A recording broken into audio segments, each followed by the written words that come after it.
ndio kwanza sasa hivi wanaanza kupush kutoka hapa kwenda sehemu nyingine.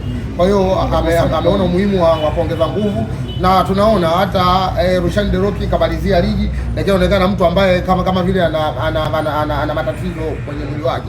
Kwa hiyo mwalimu ndio maana kapendekeza, na nimesikia kapendekeza beki mmoja mzawa na mwingine mgeni waje kulikava, sababu ndio kuna mashindano makubwa. Then ligi inaanza mwezi wa 8 tu, lakini baadaye kuna club bingwa. Kwa hiyo mimi katika hilo sina doubt, sababu mwalimu Steve Barker yeye ndo anapendekeza kwa wachezaji ambao kamaliza nao ligi, anajua mchezaji gani atanifaa kwenda kuanza naye na kwenda mashindano ya kimataifa. Ndio maana mpaka sasa hivi kuna mapendekezo, lakini kelele zimekuwa nyingi sana, maneno mengi sana, ila ukweli kabisa usajili wa klabu ya Simba mwalimu na ndo kapendekeza, na muda ukifika wachezaji watatangaza, kwa sababu kutangaza mchezaji wa Simba ni biashara kubwa kwetu. Kuna namna hivi kama viongozi na mashabiki wa Simba Sport Club wanaamini, asilimia kubwa wanamwamini sana Steve Barker kutokana na kile ambacho alichokifanya kwenye dirisha dogo kumshirikisha kwenye usajili, na usajili umelipa. Na nikumbuke tu msimu uliotamatika ilikuwa hivi kwa Mwalimu Fadlu walimwamini kwa asilimia kubwa, ila alipoanza msimu alitimka. Simba huaga tunafuata mifumo ya kimpira. Ukifuata mfumo wa kimpira, mwalimu ndo anapendekeza wachezaji wa kusajili. Then katika timu yenu mna uongozi, lakini mna kamati ya kusajili. Alafu kuna wale matajiri ambao wanatoa hizo pesa. Kwa hiyo mfumo wa kwanza kabisa ni mwalimu kuandika ripoti ya msimu ulioisha, kwamba nani ananifaa, nani apandishwe na nani aondoke. Kwa hiyo hayo yote mwalimu Steve Barker, ndio maana hata sisi mashabiki tunaamini, sababu tuliona baada ya kufika mwenyekiti wa bodi mzee Magoli alisema kabisa kwamba mwalimu Steve Barker baada ya kuingia kwenye dirisha dogo akaangalia wachezaji, akasema kuna wachezaji hapa hawawezi kuifanya Simba kutoka hapa kwenda hatua nyingine, wengine ikiwezekana wafanyiwe biashara, wengine waachwe. Na kweli waliacha wachezaji wengi, watu wakasema sana inakuwaje klabu kubwa kama Simba inaacha wachezaji zaidi ya 9. Lakini baada ya kuachwa wachezaji waliokuja, nadhani kila mtu leo hamna mtu ambaye anapiga kelele. Kwa hiyo hata katika dirisha kubwa tuna uhakika kabisa mwalimu Steve Barker lazima atapendekeza wachezaji ambao wana hadhi ya kuchezea klabu ya Simba na wana hadhi ya kucheza mashindano ya klabu bingwa, ambayo klabu yetu kubwa katika ukanda wa Sekafa, klabu yetu ina nafasi kubwa kuliko klabu vingine katika ukanda wa Sekafa. Ukizungumzia klabu vikubwa huko sikutaja Simba. Kwa hiyo lazima mwalimu Steve Barker atupe heshima hiyo, na tuambie viongozi wafuate ripoti ya mwalimu Steve Barker, tupate wachezaji walio bora, then tuzidi kufurahi. Sasa hivi zile asilimia 20 hauzioni kuwepo ndani ya Simba Sport Club kwa sababu kuna utawala bora. Kuna utawala bora, nadhani kulikuwa kunahitajika nguvu ya kusupport. Ndio maana hata katika nchi kuna rais, kuna makamu na kuna waziri mkuu na kuna viongozi wengine. Nadhani sasa hivi mzee Mangungu kapata watu sahihi waliomzunguka, ndio maana hata ushauri unaekuja unakuwa kitu sahihi.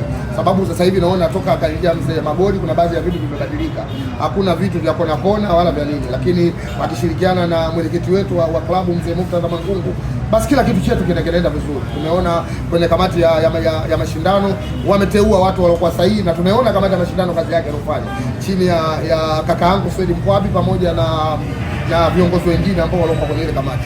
Kwa hiyo mimi sina doubt na uongozi wangu, na ile asilimia kama wanavyosema watu walikuwa wanaweka asilimia kama vile upande fulani kwamba mwalimu nafasi hana, lakini kiongozi akiamua kwamba mchezaji huyu Buba Jaberi nimemsajili kwa hela hii anaenda kuchukua. Simba hivyo vitu hakuna bwana. Ndio maana unakuta wachezaji wanaokuja wote wanaipambania klabu kwa uchumi. King Chaba, Kagame wamekimbia upande wa pili, na kuna baadhi ya wadau wa soka wanasema kuwa michuano ya Kagame kwa Simba Sport Club anatumia kama pre-season na sio kipimo sahihi kuelekea msimu unaokuja. Kwa kwa hiyo imekaaje hii King Chaba? Kagame inafaa kwa Simba Sport Club na atapata kipimo sahihi kuelekea msimu unaokuja? Mimi bwana sipendi vitu vinapotokea kwa Kagame. Kwa sababu kila ukanda una mashindano yake. Kuna kipindi wa South Africa walikuwa wanaona klabu bingwa Afrika haina thamani kuliko mashindano yao waliokuwa wameandaa wenyewe. Na unapozungumzia Sekafa, unazungumzia nchi za Afrika Mashariki na Kati ambazo ndo wanaandaa Kagame. Kagame kwa ukanda wetu ina thamani kubwa sana. Leo kuna watu nimesikia wanayabeza mashindano ya Kagame, wanayafurahia mashindano ya Toyota ambayo yanafanyika South Africa. Ule mimi naweza nikasema utoto ambao ulopitiliza. Kwani hamna ukweli Shabani? Tunapozungumzia Kagame Sekafa, tunazungumzia na Watanzania Sekafa wao. Inakuwaje leo unaenda kuandaa shughuli nyumbani kwako, hapo wewe mwenye shughuli unasema shughuli ile mbovu unatoka? Ina maana wewe kichwa chako hakiko vizuri. Tunapoimarisha Sekafa, ina maana tunaimarisha ukanda wetu Leo tumeona kuna watu wanamlalamikia Morocco, anasema yeye sio wa huku, sawa, lakini kuna watu wanalialia, lakini kuna watu wanasema kwamba si Morocco wa kwetu, hata kama sio wa kwetu. Leo timu za Sekafa zinapofanya vizuri, mimi Shabani na vimba zote. Timu za nchi za Kiarabu au za ukanda wa South Africa zinapofanya vizuri wao, lakini kwa ukanda wetu sisi tunavimba kwa sababu tunajua ukanda wetu wa Sekafa mpira wetu umekuwa, kwa sababu huku kwenye Sekafa ndio walipokuwa Simba na Yanga, huku kwenye Sekafa ndio walipokuwa Al Hilal Mdumani. Leo Al Hilal Mdumani mkubwa kabisa katika mpira huu wa Sekafa, na Simba kashiriki. Mtoto mdogo ambaye yeye hata kwenye 10 bora hayupo kakataa kushiriki Sekafa, kasema mashindano hayo sio haki yake kwa sababu ya ushamba aliokuwa nao. Unajua mimi nikwambia kitu, wanalisishana vile vitu. Then toka klabu yao imeanza kuna vitu vya ovyo. Zamani Dar es Salaam yote poli wameenda kujenga kwenye sehemu ya maji machafu. Fikiria yani wewe waza kwamba kwa nini wazee toka hizi hizo mji poli sehemu za kujenga sehemu klabu ikawa ina thamani, wamechagua kwenye sehemu ya kupita mifereji ya maji machafu. Ukitaka kujua kwamba Simba wazee wetu toka hizi wanachaji, ndio maana unakuta mashabiki wao wa Simba wote akili zao zimetulia vizuri. Leo Simba iko wapi? Kariakoo Huwezi kufika Dar es Salaam bila kufika Kariakoo, wewe hujafika Dar es Salaam. Kuna mtu anaweza kufika Dar es Salaam akasema mimi sijafika Jangwani akasikitika. Lazima ufike shule ya Uhuru kapige picha. Ukitoka hapo anaenda kupiga picha klabu ya Simba. Hivi kuna mtu anasikitika kuja huku katika mapoli ya Jangwani ambao watu wachimba dawa. Sasa pale tu ukishalifikiria ile unajua kabisa kwamba hawa wanalisi. Hauwezi kuiona Kagame haina thamani ukaenda kuthamini mashindano ya Toyota yanayofanyika South Africa. Wanasema zile timu ambazo zipo Mogadishu, Jamus sio timu ambazo zinaweza zikakupa kitu tofauti na wao wenyewe kwenye Toyota Cup wanakutana na Kaizer Chiefs, timu kutoka nje ya bara la Afrika. Kwani unapocheza pre-season au hata nchi zinazocheza pre-season, timu zote kubwa Ulaya zinakuja pre-season ya Afrika. Sawa Kuna timu zenye hadhi ya timu za kule Ulaya. Mbona wale wanakuja Afrika? Kwa sababu gani? Wanakuja kupumzika na kurelax na kujua matatizo yao. Leo tunapoenda Kagame tunakutana na timu kubwa, kuna APR, tumeona kaingia Singida, tumeona wameingia timu kibao. Hata hao Djibouti wao wanawasema wanajisifiaga wamewafunga timu goli 19 na wachezaji wao wanasema wanakuwa wafungaji bora kwenye mashindano kwa sababu wanawafunga akina Majibuti.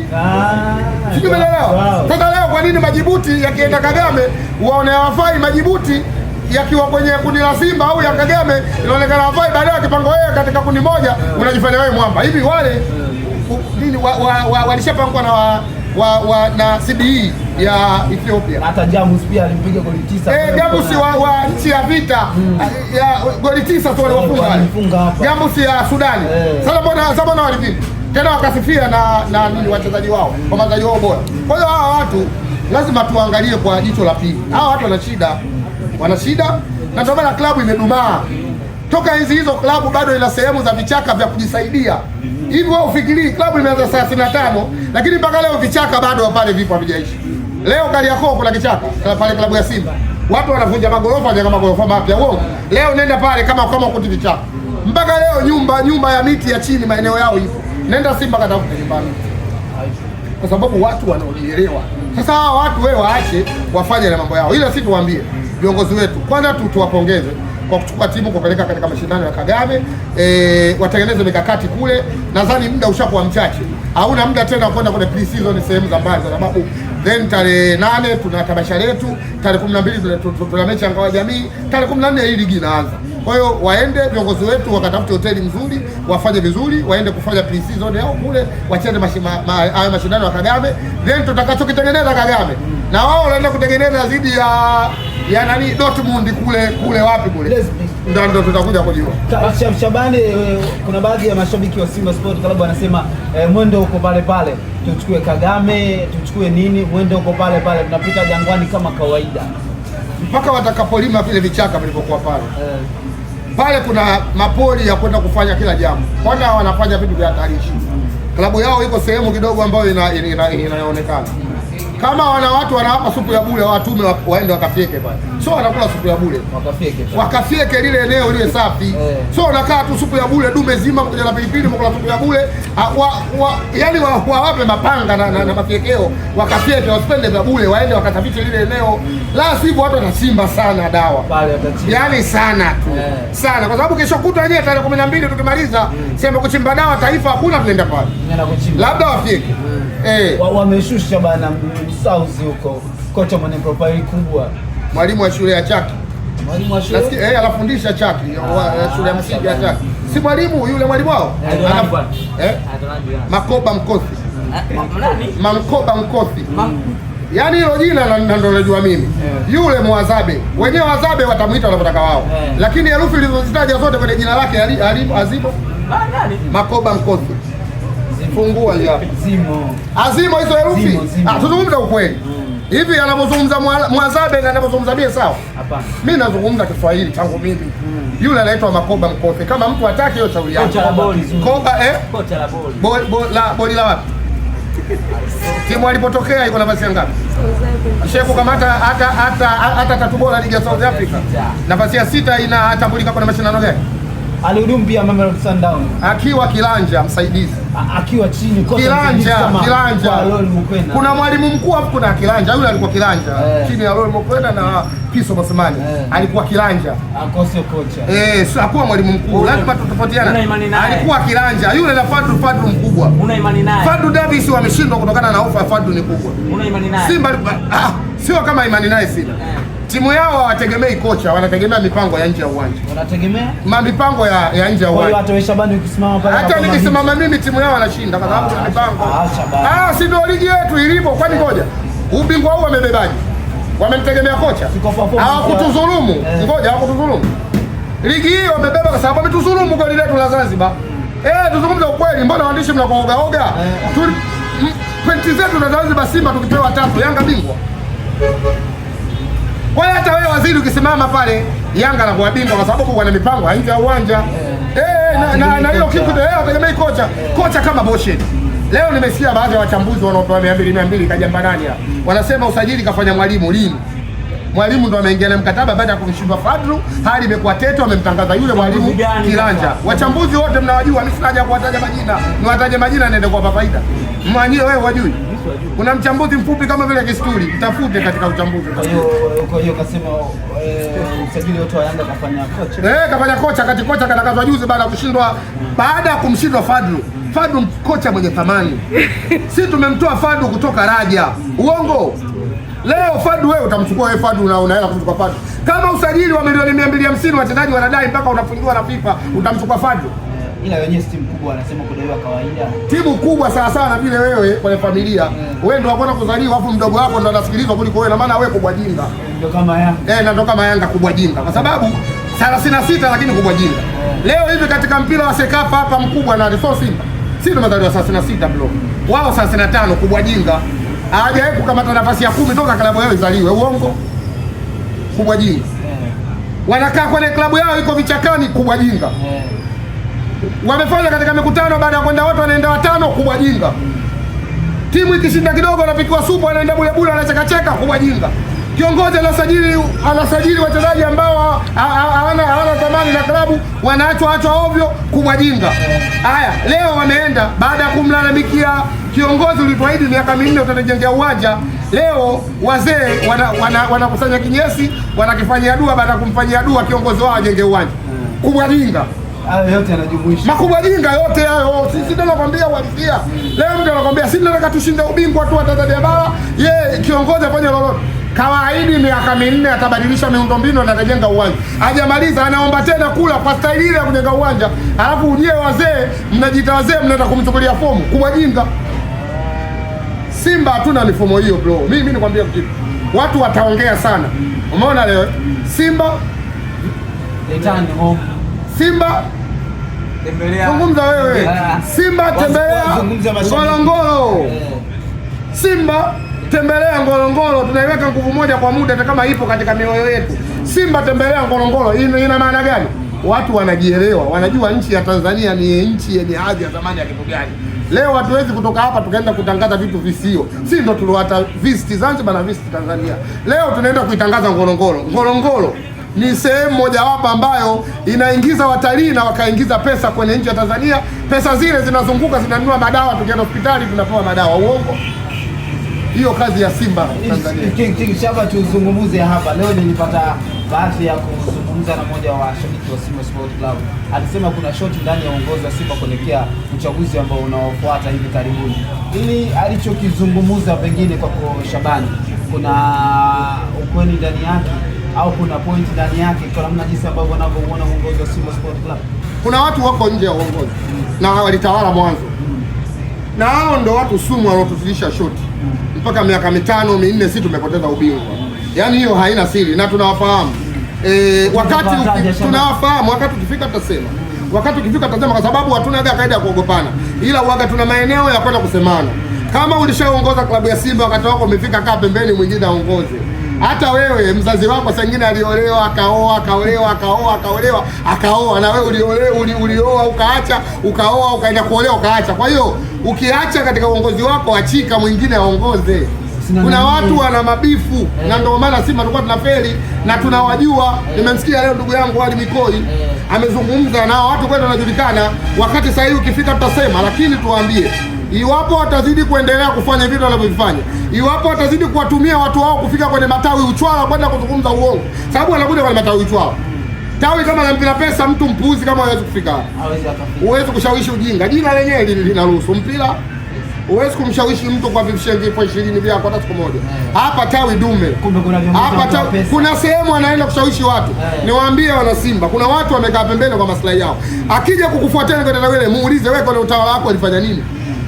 Na wanaoshawishi ndio watu ambao katika uongozi wao ndio walikuwa mbele Simba ndio kwa ubingwa miaka 4. Ni nani sasa? Wanajulikana. Wakati ukifika tutasema. Wakati ukifika tutasema. Mimi sizungumzi udakuzi. Nazungumza uhalisia wa wana Simba wote. Hao watu tunawajua, ndio wanawashawishi watu. Kuna watu nasikia wanaitwa mjini huko, wanaambiwa wapeleke picha passport size pamoja na majina yao, wanaenda kuandikishwa na wakitoka wanapewa vishilingi 20,000. Tuwaambie, hakuna watakachokifanya chini ya jua hili tukashindwa kukijua. Ila watu tunasubiri. Wanasema Mwenyezi Mungu anakuambia ukiwa na subira uvuta heri. Sisi tuna subira. Ila tuwaambie, iwapo tutakuja kuwashumu moja kwa moja, tutakachofanya hawataamini macho yao. Simba hii kama ulitawala, unategemea umshawishi mtu urudi tena kutawala, tutakushughulikia. Tunawajua, hiyo haina haja ya kutaka. Ukimwaga mchele kwenye kuku wengi, kuku wako anaweza asile. Wakati ukifika tutasema, mimi si kiongozi wa tawi. Nimekwambia, unaamini uamini? Mimi naamini. Sasa nimekwambia wakati ukifika tunazungumza. Leo si mmekuja tumezungumza. Wakati ukifika tunawataja hao watu.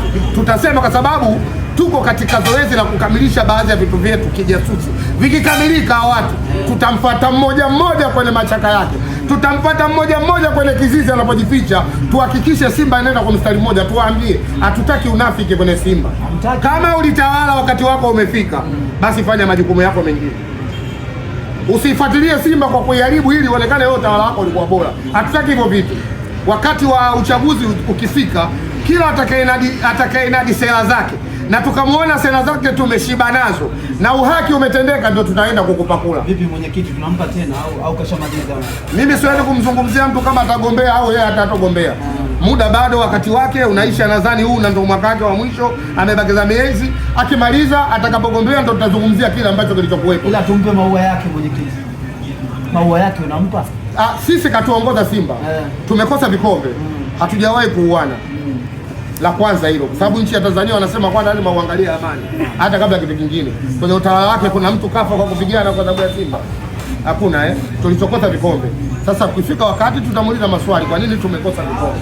Lakini sasa hivi sio muda wa kusema, kwa sababu sasa hivi najua mwenyekiti wa klabu ya Simba pamoja na viongozi wengine na mzee Magoli na matajiri Jairut na Mohamed Dewji wanatengeneza mipango kuhakikisha Simba imara inakuja 26 27 ili wana Simba tupate raha na paredi likolee kuliko lile.